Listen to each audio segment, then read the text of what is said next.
আসসালামু আলাইকুম বন্ধুগণ। জামাত বিএনপিকে ব্যস্ত রাখতে বিভিন্ন কৌশল অবলম্বন শুরু করেছে। যেমন জামাত কিন্তু নমিনেশন দিয়ে দিয়েছে, কিন্তু সে পিআর নিয়ে চাপ দিতে চায়। এটা একটা রাজনৈতিক কৌশল।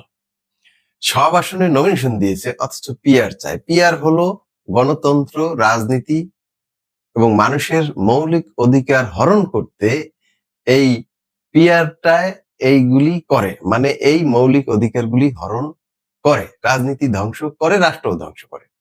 এটা জামাত চায়। জামাত জানে যে এটা আসলে হবে না, কেউ মেনে নেবে না, জনগণও চায় না, কিন্তু কৌশলে বিএনপিকে চাপে রাখতে চায়। তাই বিএনপিরও কৌশলী হওয়া উচিত, এটা নিয়ে জামাতের সাথে ঝগড়াঝাটিতে না জড়াইয়া বিএনপির এই যে পিআর এর ক্ষতিকারক দিকগুলি মাঝে মাঝে তুলে ধরা উচিত, যাতে জনগণ পিআর জিনিসটা বুঝতে পারে যে এটা জনগণের জন্য ক্ষতিকর।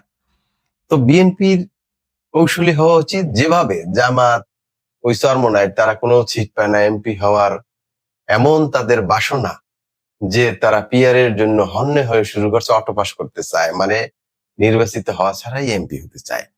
এখন এক্ষেত্রে বিএনপির কৌশলী হওয়া উচিত, জনগণ আসলে পিআর চায় না, সেদিক থেকে বিএনপি স্যাটিসফাই থাকতে পারে। এই চতুর্দিকে নজর দিয়ে বিএনপির চলা উচিত। ভালো থাকবেন সবাই। আসসালামু আলাইকুম।